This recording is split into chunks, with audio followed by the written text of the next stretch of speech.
Mesdemoiselles et messieurs, bonsoir. Moi, c'est Marcel Chilumumbuyi, le présentateur de cette édition spéciale. Nous recevons dans ce magazine ce soir EGG Pro Mac, le président de l'UCEDAC. CEDAC veut dire Union des créateurs du diamant artisanal du Kassai oriental. Il s'appelle Papa Jean-Marie Kabouya, alias Wangu. Nous avons des questions à lui poser par rapport au conflit qui oppose les acheteurs du diamant entre eux-mêmes au Kassai oriental. Nous avons beaucoup d'informations à donner, nous avons beaucoup d'actualités à donner, mais nous partons beaucoup plus en besogne pour gagner le temps, parce que c'est vraiment une édition spéciale ce soir. Nous partons directement pour saluer notre invité de ce soir. Bonsoir, papa. Bonsoir, messieurs les journalistes. Bonsoir à tous vos auditeurs. Merci, papa. Vous êtes sur EGG Pro Mac, le magazine le plus suivi sur notre chaîne YouTube. Vous avons reçu ce soir parce que nous avons bien entendu appris qu'il y a un conflit entre les acheteurs de diamants au Kassai oriental. Qu'est-ce que vous pouvez tout d'abord expliquer à ceux-là qui nous suivent en ce moment? Oui, en principe, moi c'est M. Jean-Marie Kabouya Moulamba, comme vous m'avez présenté là. Je suis le président d'un syndicat, le syndicat dénommé UCEDAC, Union des créateurs du diamant artisanal du Kassai. Donc c'est une structure qui est opérationnelle depuis 2003. Donc nous avons plusieurs objectifs, entre autres défendre les intérêts des exploitants artisanaux de diamants, communément appelés gréseurs. Ok, vous avez dit il y a des objectifs bien définis en créant cette histoire depuis 2003. Aujourd'hui, nous sommes en 2022 et quasiment vous totalisez 19 ans d'existence, si je ne me trompe pas. Tout à fait.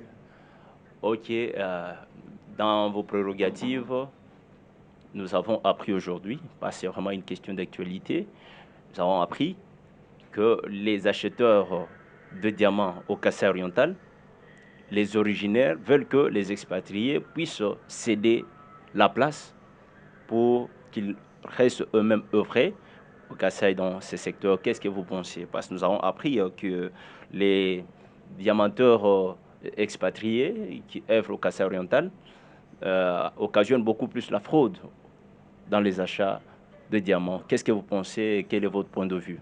Oui, en principe, c'est seulement le malentendu qui existe entre nos frères négociants de diamants kassaïens.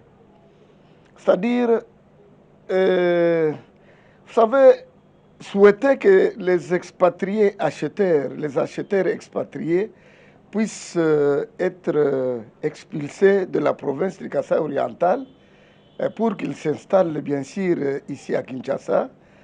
Je ne suis pas favorable parce que cela va sonner très mal. Sonner très mal, pourquoi? Parce que l'actuel chef de l'État, il est originaire du Grand Kassai, principalement de la province du Kassai oriental. Et lorsque on va appliquer une telle politique dans sa province d'origine, et je vous informe que toutes les démarches qu'il est en train d'effectuer pour le moment en dehors de notre pays, c'est d'arracher la confiance, vendre l'image de la RDC pour que les investisseurs puissent venir s'installer chez nous. Mais lorsque ces investisseurs vont apprendre que dans sa province d'origine, les expatriés qui sont là-bas ont été expulsés pour Kinshasa, ça va sonner très mal. Ça sera l'image de la province qui sera ternie. Effectivement, c'est vraiment l'image de la province qui sera ternie. Et c'est aussi une façon d'occasionner le tribalisme dans la province. Et surtout que nous sommes mal réputés. En ce domaine-là, on dit que les Kassaïens sont tribalistes. Et aujourd'hui, quand il y a encore une telle notion qui est élevée au niveau de la province, ce serait vraiment une discrimination qu'on ne peut pas tolérer. Mais maintenant, en tant que président des graisseurs du Kassai oriental, qu'est-ce que vous allez donner comme motivation et quel est le conseil que vous pouvez donner à ces acheteurs qui veulent à tout prix que les expatriés puissent être expulsés pour Kinshasa? Oui, merci beaucoup, messieurs les journalistes. Moi, je combats jour et nuit les discours xénophobes.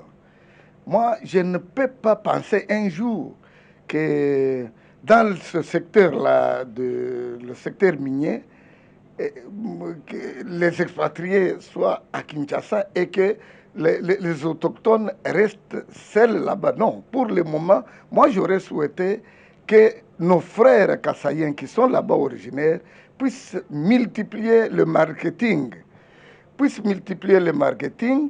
et puis changer leur comportement vis-à-vis de leurs frères graisseurs. Leurs frères graisseurs qu'ils ont toujours animalisés et chosifiés.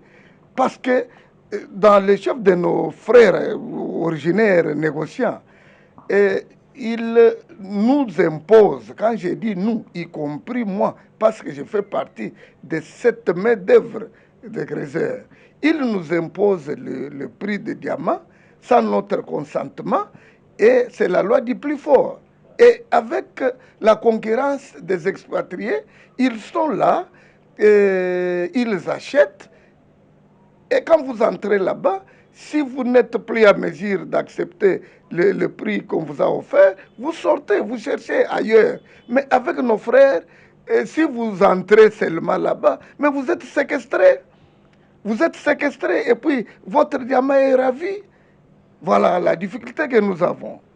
Bon, et aussi, parce que parler de la séquestration, nous avons appris que Tarek a aussi avait acheté un diamant de 306 carats. Est-ce que vous êtes au courant? Oui, mais il n'y a rien qui peut m'échapper. Le bureau... Et dans une fraude totale. Non, il ne faut pas suivre des verbiages inutiles. Donc, c'est-à-dire, c'est un bureau agréé, Tarek Allah. C'est un bureau agréé. C'est un acheteur connu de tout le monde. Donc, c'est l'acharnement inutile. Le monsieur, l'acheteur en question, a acheté ce diamant en bonne et due forme à 180 000 $. Et en présence des délégués de CEC, Centre national d'expertise, et toute l'administration minière était présente. Mais, curieusement, quand les graisseurs sont sortis avec l'argent, ils étaient au nombre de 6 personnes, ils se sont partagés 30 000 $ à chacun, et lorsque les soi-disant supporters, je ne sais pas si ces graisseurs étaient supportés par quelqu'un d'autre. Alors, mais ce quelqu'un d'autre-là devait, au préalable, faire arrêter ces graisseurs. Parce que ce sont ces graisseurs qui ont abusé la confiance de leurs sponsors. Mais curieusement, le dossier est tourné, les graisseurs sont libres, malgré l'argent qu'ils ont perçu. Maintenant, le dossier est entre les mains de l'acheteur expatrié Tareka. Je vous informe qu'il est ici au niveau de DGM, hein, à Kinshasa ici. Pour le même motif, ça fait plus de 5 ou 6 jours. Hein. Bon, je ne sais pas, en dehors de ça, parce que en dehors de la pièce de 306, la pièce a été achetée dans toutes les bonnes conditions prévues par la loi minière, le code minier. Mais s'il est encore là-bas, je ne sais pas s'il a encore un autre dossier. Mais s'agissant de ce diamant de 306, moi, je ne vois pas là où l'acheteur... Est-ce que vous pensez que la somme de 180 000 $ vaut mieux la valeur de ces diamants?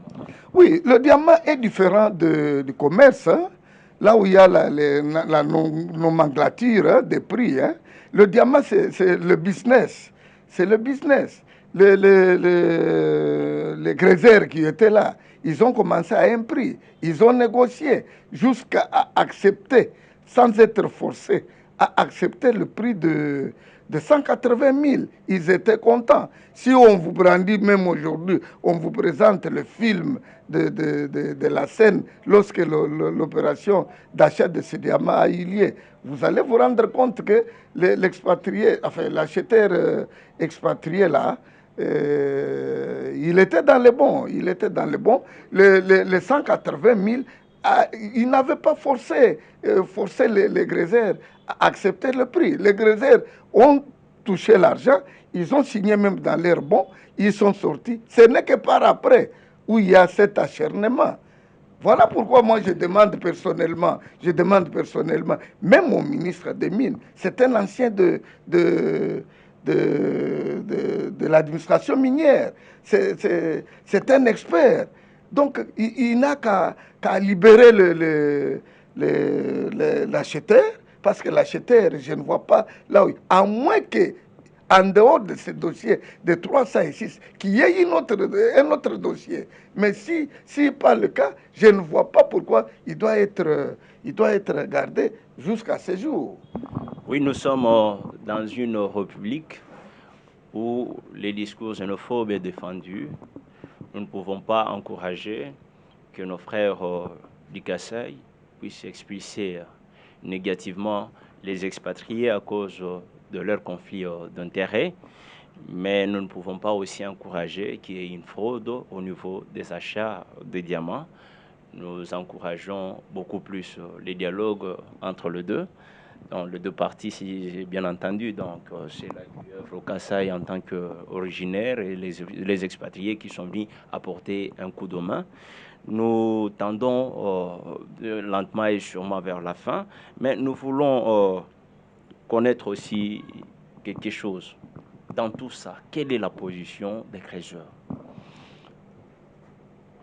Oui, merci beaucoup pour votre préoccupation. La position des gréseurs, je vous ai dit au début là que le gréseur était une fois animalisé et puis chosifié. Et pour rafraîchir la mémoire de tout Kassaïen qui me suit présentement, en 2000,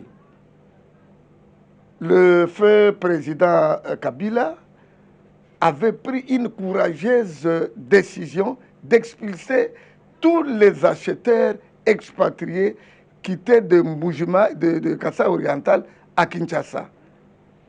Donc cette décision n'était pas bien réfléchie. Mais quand nous sommes restés avec nos frères, je vous dis, mon frère, je ne peux même pas revenir sur ça parce que ça me fait mal.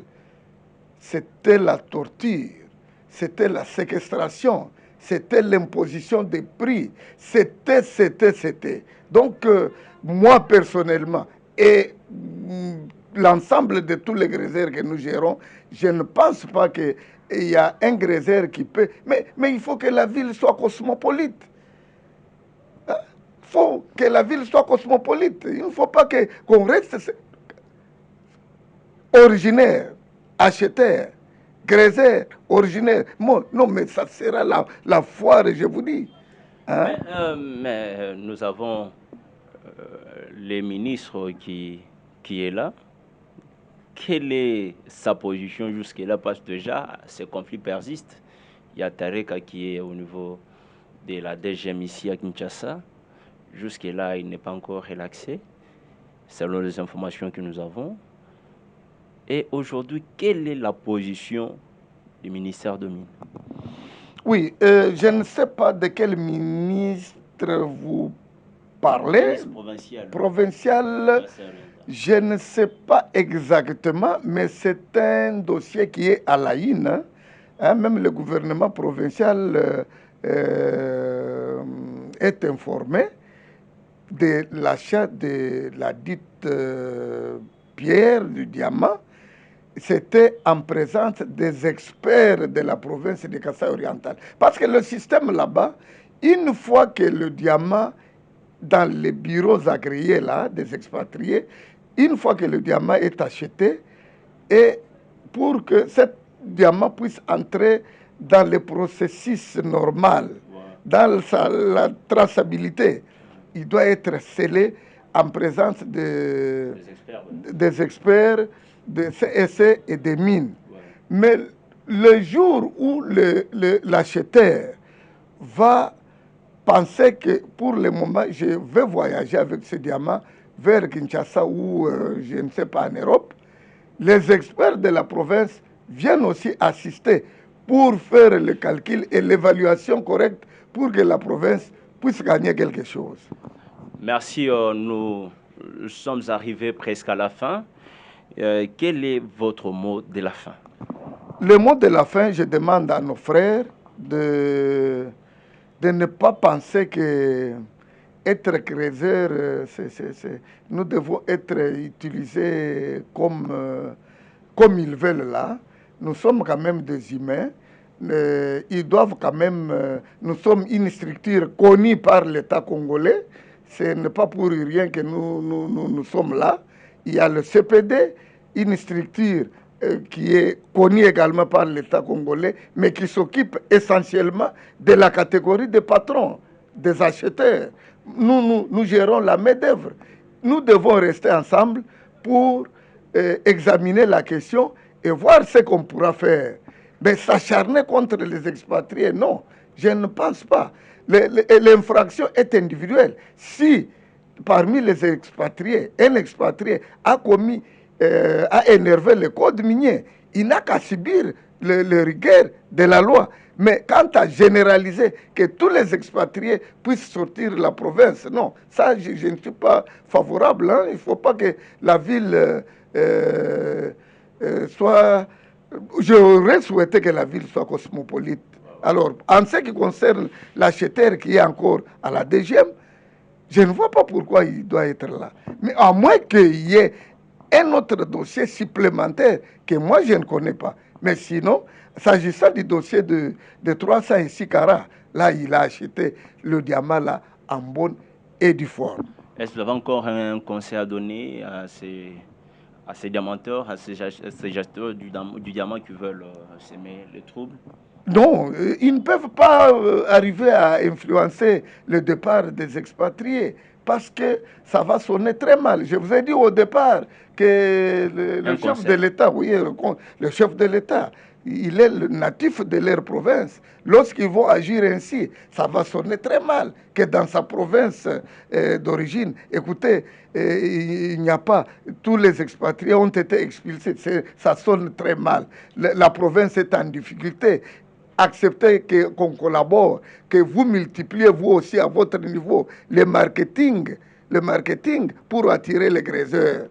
Vous n'allez pas rester dans le système archaïque que non, c'est l'enfant de Tatu Mugaji, il va m'amener le diamant. Non, hein? Ok, vous allez adresser à tous les graisseurs un message en Chuluba. Oui, oui. Ndi ngambila neno balmiana bambi boyebo bwani somba imwabani ditalala. Kakwina bwalu budi bwenze kato ndindu lombani kanu ikadi numbula mbongwayi numbula henu chanana kanu ya regle vis-à-vis wa l'État l'État do ambadi bwa kulenga diama bikumbanika la nikarta ke baka bugrezere na shika bu négociant mon même président wen ndini karta ka bugrezere je suis à mesure de toucher kulenga diama di badi lwaki na unkwata to kadi dibe didi wenda kana chana karta aka kadi $10 bo we ku kasumba problem badi bamba ni mba trafiquant udwenza trafic bo kusumba karta aka di $100 c'est difficile kadi dibe di alelu edi bo bamba ni balondesh bo ni mbongo 306 kara qualité ka muntu ni muntu est ce que nene bagrezer ni kale ni di mo aba dans ce trafic badi bamba ni mba supporter bumu de kabine na chini makarta ba négociant ko mon ça sera difficile. Donc, nous avons réservé beaucoup de abu. Peut-être que nous avons sumba ma carte. Di Banash province, c'est notre façon de participer au développement de la province orientale. Voilà pourquoi je demande aux expatriés qui sont là-bas, au lieu de donner les cadeaux de motos, les cadeaux de téléphone, les cadeaux de la nourriture, de farine, tout ça, essayez un peu de vous organiser pour vendre, pour acheter les cartes de graisseurs là-bas, les cartes des exploitants artisanaux avec les photographes là-bas. Une fois que les graisseurs arrivent, ils vendent leurs diamants. Au lieu dans un premier temps, de leur donner les cadeaux de moto et de téléphone, non, Est-ce que vous avez la carte de grésaire? Non. Allez, mon frère, prenez l'identité de ces grésaires. Ils prennent leurs identités et ensuite, vous verrez que tous les grésaires seront en règle vis-à-vis de l'État. Merci, mesdames, messieurs. Nous sommes arrivés au terme de cette édition spéciale de ce soir. C'était votre humble serviteur Marcel Chilumbu. En passant, je salue Excellence David Moukeba Kalingay, Docteur Divala Dike, Meshak Mouela, Emmanuel Ilunga. Si vous avez aussi des personnes à saluer. Oui, oui, je salue presque tout le monde. Les José Chimbombo, je salue madame, mon épouse Denise Mbombo, et tous mes enfants. Et voilà. Merci, à la prochaine occasion. Nous ne manquerons pas d'être ici présents pour vous présenter encore cette émission.